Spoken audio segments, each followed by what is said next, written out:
Media vision വാർത്തകളിലേക്ക് സ്വാഗതം. കനത്ത മഴയിൽ നിരവധി വീടുകളിൽ വെള്ളം കയറി. വെള്ളം കയറുന്ന സ്ഥലങ്ങൾ മുൻകൂട്ടി അറിയുന്നതിനാൽ ബന്ധുവീട്ടിലേക്ക് താമസം മാറിയവരുമുണ്ട്. വിവിധ സ്ഥലങ്ങളിലെ ദൃശ്യങ്ങൾ മീഡിയ വിഷൻ പകർത്തി. തുടർന്ന് കാണാം. കഴിഞ്ഞ ദിവസങ്ങളിലുണ്ടായ കനത്ത മഴയെ തുടർന്ന് കായണ്ണ, പേരാമ്പ്ര, ചങ്ങരോത്ത്, ചെറുവണ്ണൂർ തുടങ്ങിയ നിരവധി പഞ്ചായത്തുകളിലെ വിവിധ സ്ഥലങ്ങളിലെ വീടുകൾ വെള്ളത്തിലായി. മണികുലുക്കി താഴെ 20ഓളം വീടുകളിൽ വെള്ളം കയറി. ഏതാണ്ട് വീട്ടുകാരും ബന്ധുവീടുകളിലേക്ക് മാറി താമസിച്ചു.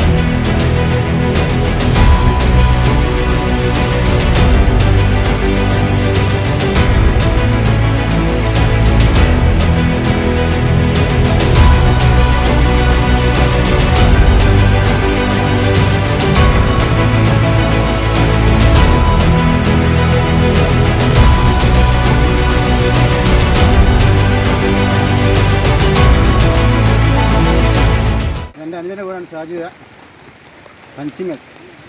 പിന്നെ കുറച്ചൊക്കെ വെള്ളം കയറിയാണ്. ഇന്ന് രാത്രി കയറിയാണ്. കുറച്ചല്ലേ രാത്രി വേറെ മാറ്റിക്കുന്നുണ്ട്. എന്തെങ്കിലും നഷ്ടപ്പെട്ടിട്ടുണ്ടോ? ഇവിടെ തന്നെ കാണുന്ന തന്നെ ഫർണിച്ചറുകൾ 10 നഷ്ടപ്പെട്ടിട്ടുണ്ട്. കട്ടിലും അലമാരകളും വെള്ളത്തിനടിയിലായിട്ടുണ്ട്.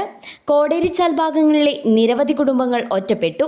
പേരാമ്പ്ര ടൗണിൽ ചെമ്പ്ര റോഡ് മുതൽ ബസ് സ്റ്റാൻഡ് വരെയും പൈതോത്ത് റോഡിൽ മരമില്ലും കച്ചവട സ്ഥാപനങ്ങളും വെള്ളത്തിനടിയിലായി. ഇവിടങ്ങളിൽ വീടുകളിലും റോഡിലും വെള്ളം കയറി. വാഹന ഗതാഗതവും തടസ്സപ്പെട്ടു. ടൗണിലെ വെള്ളക്കെട്ടിന് പരിഹാരം കാണാൻ പേരാമ്പ്ര പട്ടണത്തിലൂടെ ഒഴുകുന്ന മരക്കാടിത്തോട് ആഴം കൂട്ടി പ്രശ്നപരിഹാരം ഉണ്ടാക്കുമെന്ന് ബ്ലോക്ക് ആരോഗ്യ വിദ്യാഭ്യാസ സ്റ്റാൻഡിംഗ് കമ്മിറ്റി ചെയർമാൻ ശശികുമാർ പറഞ്ഞു. പേരാമ്പ്ര മേഖലയിലെല്ലാം അതിശക്തമായ മഴ മൂലം വല്ലാതെ വെള്ളം കയറിയിരിക്കുകയാണ്. പേരാമ്പ്ര പട്ടണത്തിലും വാഹനത്തിൽ തടസ്സമാകുന്ന രൂപത്തിലാണ് വെള്ളം കയറിയിരിക്കുന്നത്. കച്ചവട സ്ഥാപനങ്ങൾക്ക് വലിയ പ്രയാസം ഉണ്ടായിരിക്കും. പേരാമ്പ്രയുടെ സമീപത്തിൽ പ്രത്യേകിച്ച് പുതിയ ബൈപ്പാസിൻ്റെ ഭാഗത്ത് വീടുകളിൽ വെള്ളം കയറി താമസിക്കാൻ പറ്റാത്ത അവസ്ഥയ്ക്കുണ്ട്. സൈക്കിൾ വിനീഷ് നായർ അയാൾ വീട് മാറി താമസിക്കുക, ദാമോദരൻ നായർ, ജസ്റ്റിൻ, ഇതൊക്കെ തന്നെ അതുപോലെ തന്നെ നമ്മുടെ പല വീടുകളിലും വെള്ളം കയറി. അവിടേക്ക് രാവിലെ പോയിട്ടുണ്ട്. അപ്പോൾ നമ്മളെ ഇതിനൊക്കെ പരിഹാരം എന്ന നിലയ്ക്ക് ബ്ലോക്ക് പഞ്ചായത്ത് നേരത്തെ ഒരു സർവേ നടത്തിയതാണ്.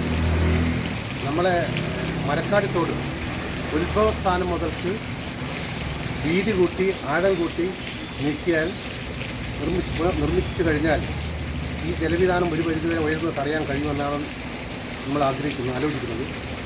News bureau, media vision.